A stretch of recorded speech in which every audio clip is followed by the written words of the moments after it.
Hello friends, welcome back to my channel students time.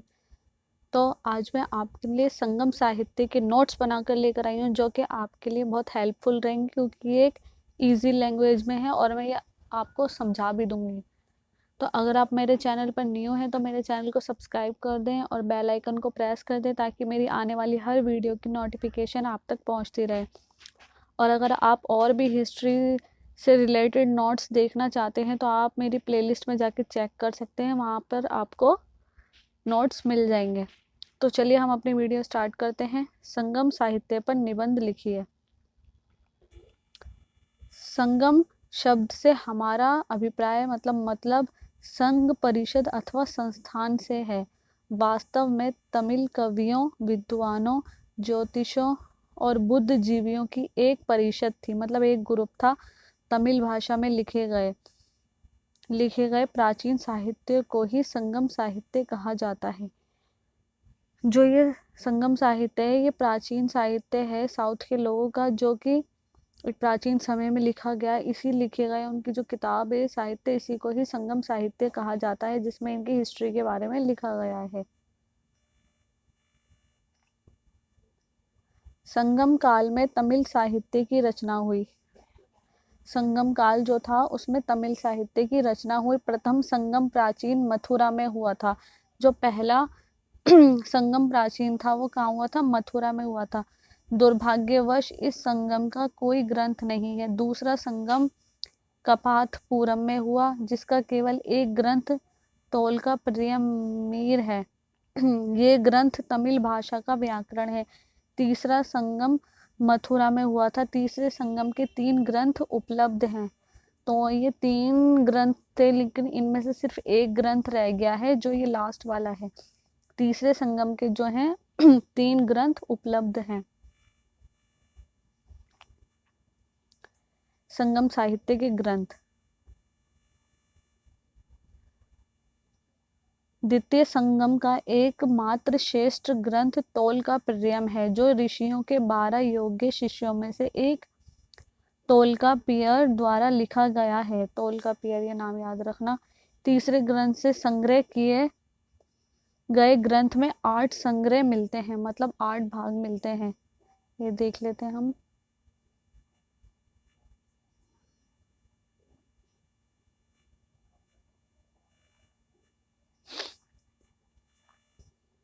पहला है ये नाशरण्य कथों के अनुसार, सुकनूर परिपादन, पूर्णगुरु हनूर कलिथा के पदितु पत्तू।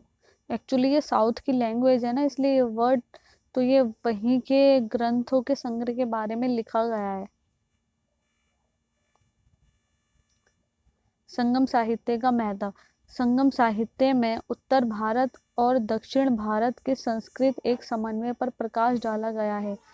दूसरा, संगम साहित्य में पांड्य राजाओं के विषय में संपूर्ण जानकारी प्राप्त होती है। जो पांड्य राजा थे उनके बारे में संगम साहित्य में पूरी जानकारी प्राप्त होती है। संगम साहित्य को अनेक भाषाओं का सुंदर समन्वय है और इसे अधिकतर संस्कृत शब्दों का प्रयोग किया गया है। इसमें जो है अधिकतर संस्कृत शब्दों का प्रयोग किया गया है। संगम साहित्य में तत्कालीन समाज का विस्तार से वर्णन किया गया है। जो तत्कालीन समाज था उसके बारे में संगम साहित्य में मतलब पूरे तरीके से बताया गया है। इस साहित्य के माध्यम से तत्कालीन दक्षिण भारत के विदेशों के साथ व्यापार संबंधों का उल्लेख मिलता है। ये जो है इससे दक्षिण भारत में जो भी थे उनका उद्देश्य मिलता है, उल्लेख मिलता है, सॉरी।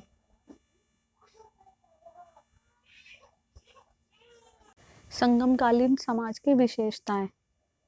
पहली विशेषता है जाति विशेषता। संगम काल निम्न वर्ग में विभाजित था, मतलब निम्न वर्गों में, कई सारे वर्गों में विभाजित था और ये विभाजन व्यवसाय के आधार पर किया गया था। व्यवसाय मतलब कारोबार के आधार पर किया गया था। ब्राह्मण पुरोहितों को समाज में सुरक्षित स्थान प्राप्त था। उच्च वर्ग का संबंध राज परिवार से था और बेनीगर लोग तमिलनाडु में आंतरिक और बाहरी व्यापार का काम करते थे। जो ब्राह्मण थे उन्हें एक अच्छा लेवल मिला हुआ था, मतलब समाज में वो एक उच्च वर्ग के स्थान पर उनका जो जाति था वो सबसे ऊपर मानी जाती थी। विवाह। संगमकालीन समाज में विवाह का उल्लेख मिलता है। विवाह को एक संस्कार माना गया है। संगम काल में 5 प्रकार के विवाह का प्रचलन था, मतलब 5 टाइप के विवाह होते थे, शादियां होती थी वहाँ किसी 5 तरीके से। स्त्रियों की दशा। संगम काल को स्त्रियों की दशा संगम काल में स्त्रियों की दशा बहुत संतोषजनक थी, मतलब बहुत ज़्यादा उस टाइम में लेडीज के साथ गलत होता था। कन्या का जन्म लेना जो था वो अशुभ माना जाता था। परिवार पितृसत्ता होता था। पति की मृत्यु के बाद विधवा विधवा या तो सती होना विधवा को या तो सती होना होता था या फिर कठोर जीवन व्यतीत करना होता था।